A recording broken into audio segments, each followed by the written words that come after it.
Hey everyone! Today on the plastic canvas we're painting Gunter and Nacht of the Saxon Empire faction from Scythe.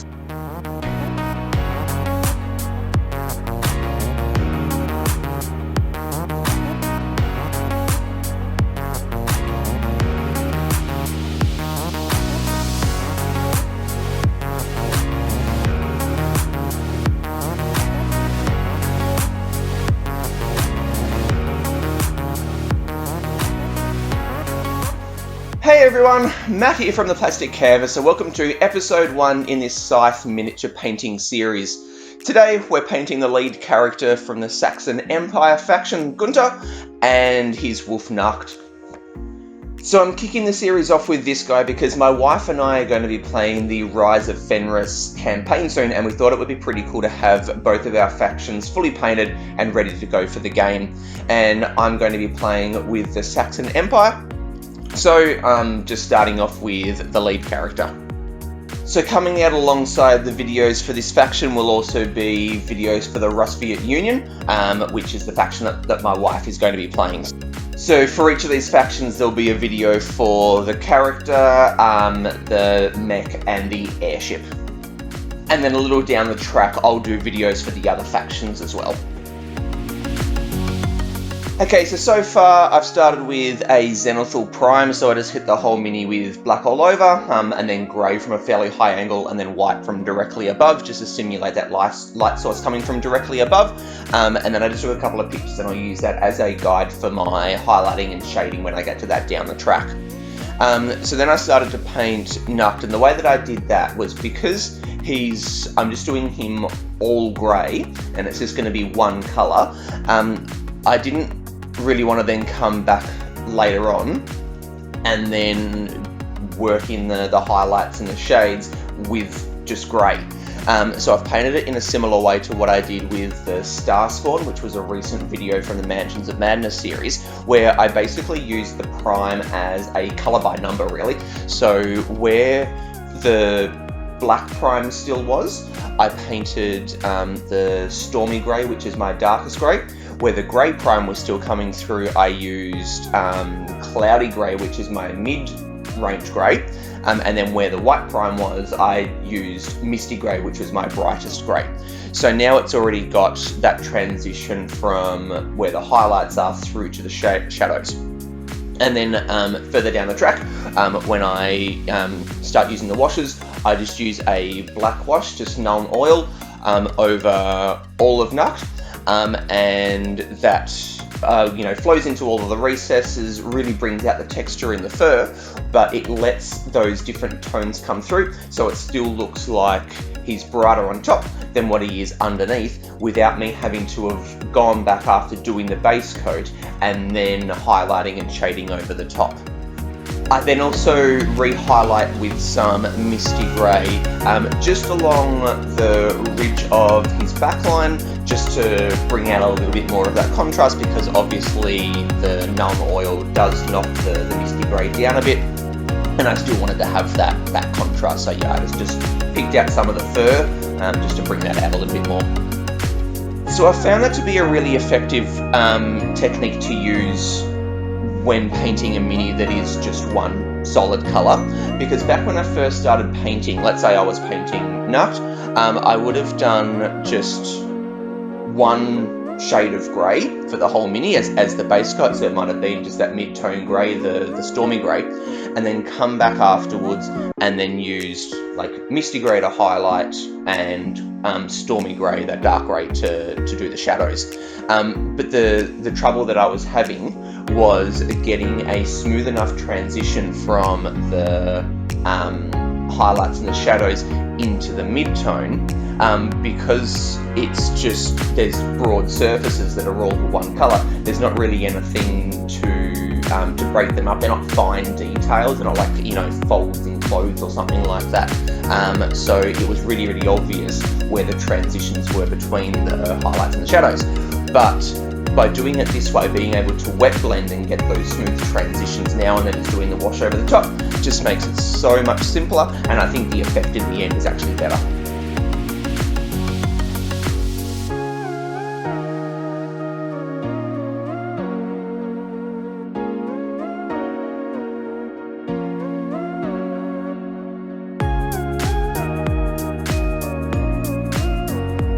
So in terms of the colour scheme that I've gone with, I've stuck in part to what's in the artwork, but then I've also veered away a little bit in different parts just to add a little bit more visual interest.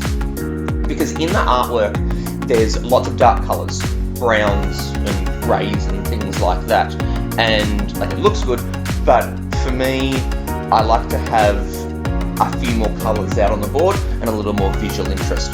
But also, a way that my painting has changed quite a bit since I started is that I try and add some sort of focal point to each mini, something that will draw the attention of someone looking at the mini. And I've chosen the robe or his jacket thing as a way of doing that. So rather than just painting it sort of a very dark brown on the way to black, which is what's in the artwork, I chose this dark green as something that stands out a bit from everything else. So it's still a dark colour, it still matches the theme, but it sets off a little bit from the brown and the grey, and yeah, just is something that, you know, will draw someone's attention when they're first looking at it. Nacht also acts as a bit of a focal point. The texture in his fur sort of stands out quite a bit by the end, but yeah, that jacket is what I chose as the focal point, and I picked a colour that wasn't too over the top, but was still a bit contrasting to the rest of the mini.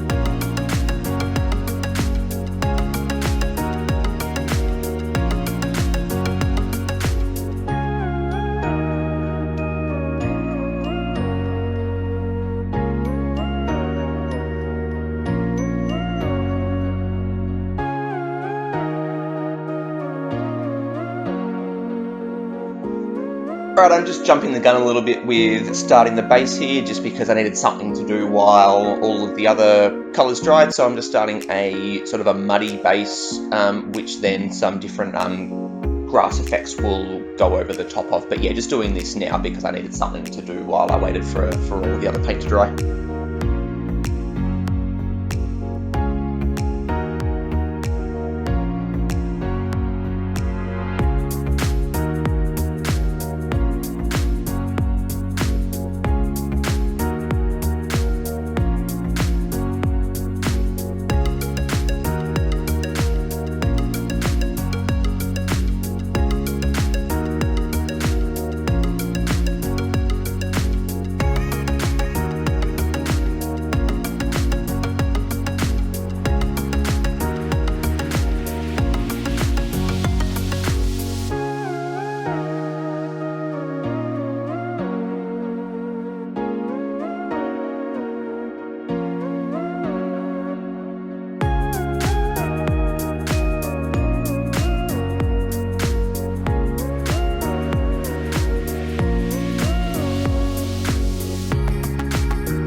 Alright, so here's where that sort of pre-shading, I suppose you could call it, that I put into the base coat comes through. So as that black wash is going on Nacht here, you can see the texture of the fur is coming out as it falls into all of the recesses. But the different shades are also coming through as well. So he's still brightest on top, darkest down the bottom, and that was very, very easy to do by just wet blending those tones together. So I haven't had to go back and do that as an extra step. And the wash, even if those transitions weren't absolutely perfect, the wash tends to hide those a little bit, helps just to sort of smooth them out. And yeah, now those highlights and shades are worked in, and the texture of the fur has come out.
I talk about it all the time, or at least I feel like I talk about it all the time in my videos, but just the importance of contrast, having the difference between the brightest highlights and the deeper shadows. Now, I spent a little bit of time there highlighting up Gunter's green jacket thing, and I just wasn't getting that contrast that I wanted. So I just ended up pretty well brute forcing that contrast. As I was getting to my brighter and brighter highlights, I was mixing more and more Viper green into the Peacock green, and I got to the point where I just painted straight Viper green on, because it was just, that contrast just wasn't getting there that I wanted. That step worked really, really well. I think there is much better contrast in the end. But yeah, I just tried to jump a step or two. I think it might actually be here that I'm doing the straight Viper green, just so that, yeah, those highlights really stood out, because when he's in the middle of the table and everyone's sitting around the edge, I want that contrast to be seen, and it just wasn't coming out by just gradually lightening those tones. So it works all right at the end, because there is that gradual feathering out from the deepest shadow to the brightest highlight. But yeah, in the end, I just went straight to Viper green, hit some of those highlights just to brute force that contrast.